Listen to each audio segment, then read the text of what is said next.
Fear the Walking Dead just delivered its most grotesque episode yet by TV Guide. Fear the Walking Dead second half season premiere, third half season premiere. Since there were 2 half seasons before this, half of second season premiere, maybe. Grotesque was arguably the best the show has aired to date, and definitely the best of the season so far.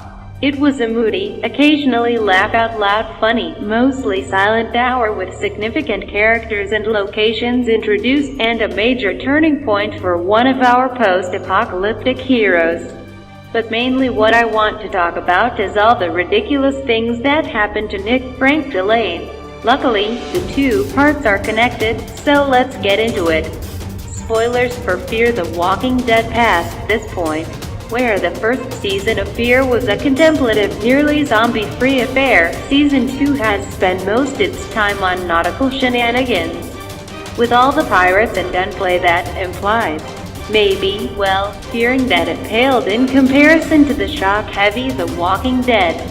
The show amped up the action and undead walkers for its first 7 episodes, before killing a key character and splitting the Manawa-Clark family central to the action at part in the mid-season finale.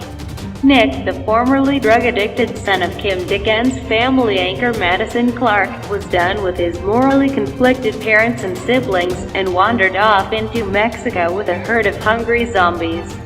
Side note, unlike The Walking Dead, which has fervently stuck by its rule not using zombie guts as camouflage for very specious reasons, Fear the Walking Dead has applied the more guts the merrier rule, allowing Nick to pass through hordes of zombies whenever he wants. 7 reasons Fear the Walking Dead stands on its own with the family broken apart.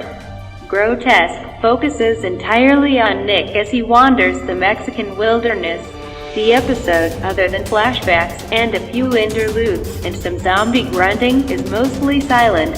That means it hangs on how well Delane can portray his spiraling lack of control and eventual rescue at the hands of some seemingly angelic townspeople hidden on a mountain.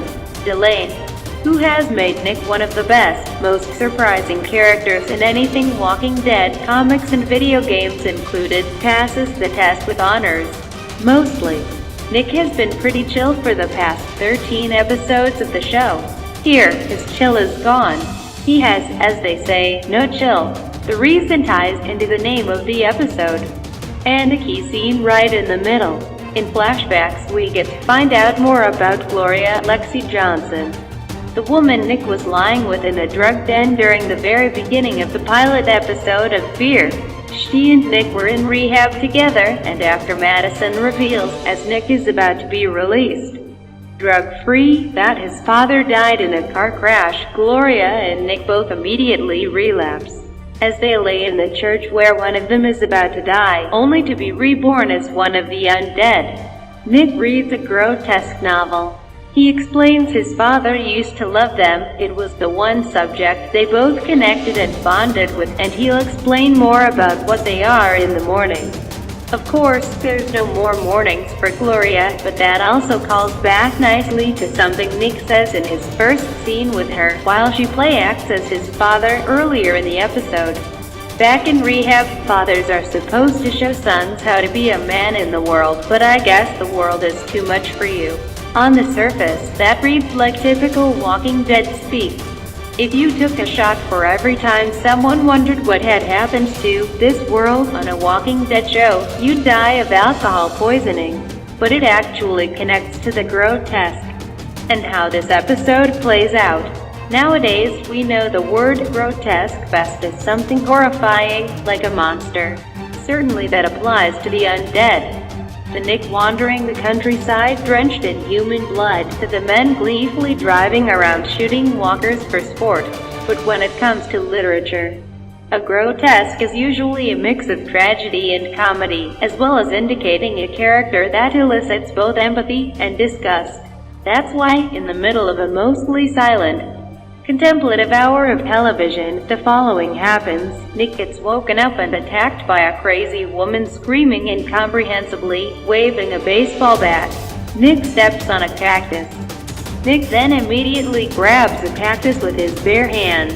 Nick takes off his shirt so he can break open the cactus. Smart, but it has no water. Nick eats the cactus, then immediately throws up. He drinks his own urine. Right after Nick is told his dad died in a car crash, we flash back to the present and he's, out of nowhere, attacked by 2 rabid dogs. Nick hides from the dogs on top of a rusty old car, only to be approached by a herd of walkers. The walkers rip apart the dogs. Nick eats a dog that has just been eaten by a walker, which seems like a bad idea. Nick steals a belt from a walker, kills the walker, and wanders off with the herd. And that's all in about 10 minutes time. It's laugh out loud funny, it's gross. It's shocking, and shows us Nick, ostensibly our hero, doing everything from drinking his own urine to eating a dog, and even with that imagery, we still want him to make it to Tijuana A-OK. Beyond aiming to be a grotesque itself, the episode also neatly displays that even if Nick thinks his father didn't show him how to be a man in the world, he did. Without the grotesques they bonded over, Nick would have never been so prepared for the zombie apocalypse. For a season and a half, Nick has been content to follow the orders of other people, calmly and relatively happily drifting through life. He eventually broke down late in Season 2A, telling the matronly Celia Flores, Marlene Forte, that he didn't understand why he was so okay with the killing and death surrounding him. The answer is his absent father. Whether dear old dad meant to or not, Nick was trained by a shared love of his father's books to prepare for a world that is by turns catastrophic, comical, and cold. I mentioned earlier that Nick is one of the most surprising characters in the Walking Dead universe, and this is why. Unlike the rest of the Clark, Manoas, or the Grimes gang, he hasn't had to adjust to the new world. He's been preparing for it his whole life, one grotesque at a time. With that, it's nice to have fear back where it was in Season 1, contemplative, and not just a clone machine for Walking Dead's epic shocks. Here's hoping the show keeps it up for the rest of this half season, and that sometime soon we figure out a nomenclature for half seasons.